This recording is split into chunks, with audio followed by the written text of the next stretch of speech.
Fellowship has been out for a little over 7 weeks at the time of this recording, and we've seen a bunch of different hero balancing patches come through in this amount of time, which included some really big power swings. Of these hero balance changes, Mara has actually been one of the more stable heroes, receiving pretty minor direct changes. In fact, she now has a bit of a perception within the community as being a little bit on the weaker side compared to the other 4 DPS. Part of this is due to the difficulty of the Malevolence build being pretty punishing if you don't do the rotation properly, but also the bleed build just doesn't quite do as much damage comparatively, so even if you wanted to play the simpler option, you're also not going to be doing that much damage. But in this video, I wanted to talk about the bleed build specifically and some of the things I think could help improve the performance of the bleed build, also maybe make it a little bit more interactive. Even though it is very simplified currently and user-friendly,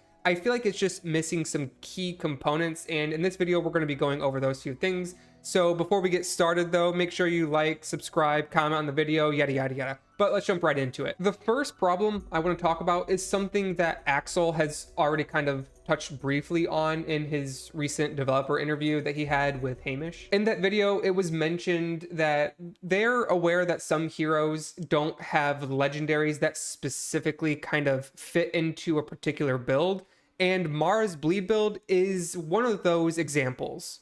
I mean, definitely we will at some point get to a place where we want to add more legendary choices for heroes. We know that there are heroes that have certain builds that don't necessarily have a very clear legendary that synergizes with that specific build. In fact, I'm pretty sure that one of the reasons the finisher build is so much better currently is because of the way the legendary boots work. So currently the legendary boots, you get a 40% extra damage on any finisher that crits in the form of a damage over time effect, and that does poison damage. And that poison damage also means that it interacts with one of the talents in Venomous Delight. And so basically this talent, along with the legendary boots damage, kind of fitting perfectly into what the finisher build is trying to do, really gives this legendary a like a 20% damage boost for finisher build. It's about 15% raw damage, and then probably even more than that just because of the energy regen you get, which really helps finisher build. So it really does come down to the case that finisher build has a legendary that perfectly fits into its desired playstyle, and bleed build doesn't really. It still gets the benefits of the poison effect from the legendary boots, but it's only about like a 10% damage gain versus it being like a 20%.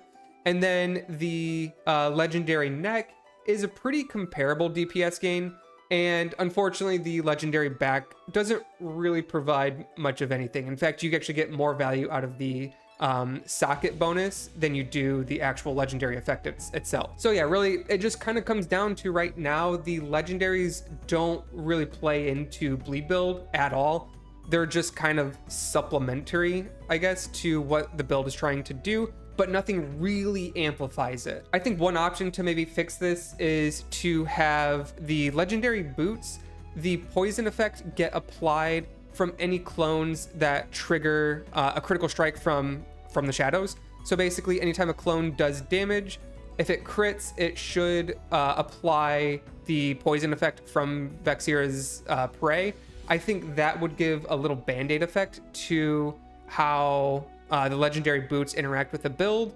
The reason I specify that it should be from the shadow clones and not the ultimate clones is because if you make the legendary boots apply the poison effect from all forms of clones, then the finisher build is also going to get a massive damage boost in the wrong direction, because it's once again shifting even more of its damage into the ultimate for your finisher build. So I think it would be the wrong way to buff both builds.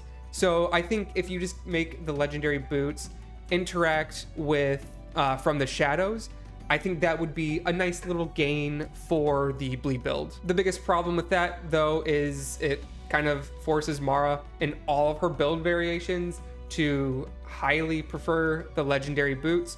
So it kind of pigeonholes her a little bit into just a single legendary option, which I don't think is great for build diversity, but it would be a way to kind of, in this current season, in the current form, try to help boost Mara's performance when you're using the bleed build. I'm also not sure what the desired intention is for legendaries going forward into new seasons. I don't know if we're expecting to see all 3 legendaries return in their exact same form. So like next season we'll have the legendary boots again, the same neck and the same back. Or I don't know if they're going to rotate out some legendaries in favor of brand new ones. It's unclear what the expectations are going to be. However, the one thing that we can probably count on is some of the underperforming legendary effects will probably receive some form of rework, so we'll just have to see what comes of that in the next season. The second major thing I believe that bleed build suffers from is a little bit of a lack in terms of talent support. I know that you might think that like, oh, there's already a bunch of bleed talents that kind of interact with each other, and just kind of bear with me for a second here. So the first thing is, if you're looking at finisher build, and you can see on the right side, there's already 3 major talents that kind of all interact with each other to buff up your finisher damage. You have Malevolence, increasing both Queen's Fang and Arachnid Assault. You have Deadly Scheme, guaranteeing a critical strike on your finisher. You have Assassin's Guile, which buffs both your Queen's Fang and Arachnid Assault. Then you also have Feed the Queen over here in the middle, which is going to further increase your Queen's Fang damage. So really you just have a bunch of these different interactions, or these different talents that have interactions with your finishers to increase their damage. Now, if I do a bleed setup, you're gonna notice that yeah, like the left side, it has a bunch of different talents that increase bleeds and kind of works with From the Shadows. So you have your From the Shadows to kind of trigger your clones, and then you have Gushing Bloods, which is kind of really what kind of amplifies From the Shadows to spread your bleeds. And then you have Blood Rush, which increases the bleed tick rate, and Red Ledger, which increases your haste, further increasing the tick rate of your bleeds. So yes, there is support here. The problem is with Hemotoxin. I think Hemotoxin is kind of lackluster currently. Hemotoxin does have talent support in the form of Blood Rush and Red Ledger. The problem is the damage you gain from taking both talents is very minimal. I think when I was doing some testing on this, my Hemotoxin, just Hemotoxin, no Blood Rush or Red Ledger, it was hitting for like 36k without any crit. And then when I took both Blood Rush and Red Ledger, then Hemotoxin was hitting for like 39k without any crits. So it seems like the damage is not the greatest even when you're taking the talent support. If Hemotoxin is intended to be its own independent talent where it's kind of self-contained, then I think it needs a few buffs to the talent itself. The talent does have a lot of tuning knobs that can be adjusted to buff it. For example, you have the abilities that trigger the poison effect, which is Backstab, Widow's Bite, and Auto Attacks. You could add a new ability that also has a chance to trigger the effect, such as Arachnid Assault, for example, or your finishers. You can also increase the rate at which it triggers, because currently it's a 6%, so this could be buffed, and that would also kind of help out Hemotoxin. You could also increase the amount of targets that Hemotoxin does full damage to. Currently it's doing reduced damage beyond just 1 target, so you could increase that to like 3, for example, to give it a little bit more AoE interaction if that's something they wanted to do. Or you could just do a flat out damage increase. Currently it's doing 100% of hemorrhaging strikes bleed damage. You could do something like 150. I don't know, just throwing out numbers here. I don't actually know the map, don't quote me on any of these. So just giving examples that Hemotoxin does have self-contained ways to buff it, and if they want to make it an independent talent, that's something they can do. However, I think that's a little bit of a boring way to buff the talent. I think it needs some additional support within the talent tree. In their current form, poisons don't really have any sort of function. I think adding a new talent to kind of marry both bleeds and poisons together to kind of create a more complete, cohesive build could be a little bit more interesting. So just, I don't know, thinking off the top of my head, replace Maiden's Doom with something that makes it so that anytime you deal poison damage to a bleeding target, that bleeding target has a chance to kind of like flare up and like pulse damage or something, or maybe it triggers a hemotoxin. I'm just like coming up with ideas here just to kind of illustrate the point. I don't actually have a solution for this, but if we want to keep all of the talents the same, there's still things that we can do. And the first thing that comes to my mind is make Assassin's Guile actually scale a little bit more with bleed build. So currently, Assassin's Guile only buffs the damage of Queen's Fang and Arachnid Assault by 40%. You could add in Hemorrhaging Strike damage here, and suddenly you can come out from stealth and immediately apply Hemorrhaging Strike with a Hemotoxin proc, and your Hemotoxin will deal 40% increased damage. That could be pretty cool.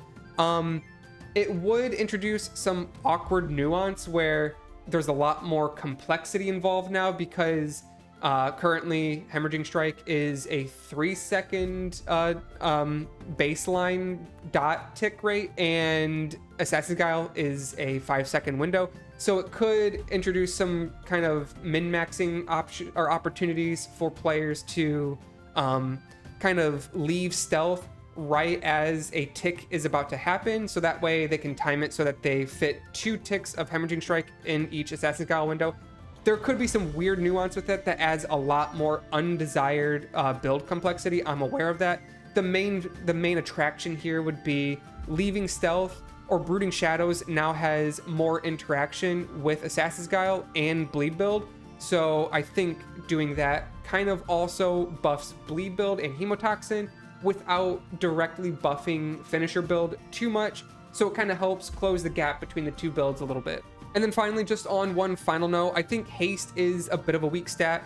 Red Ledger kind of feels bad to take. Yes, it gives you a bunch of haste, but when haste doesn't really do a ton for the hero, then it just kind of feels a bit wasted.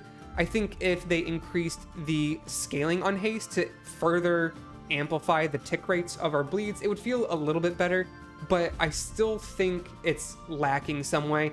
I'm not sure exactly how to make it feel like a great stat for Mara, but just kind of calling that out right now.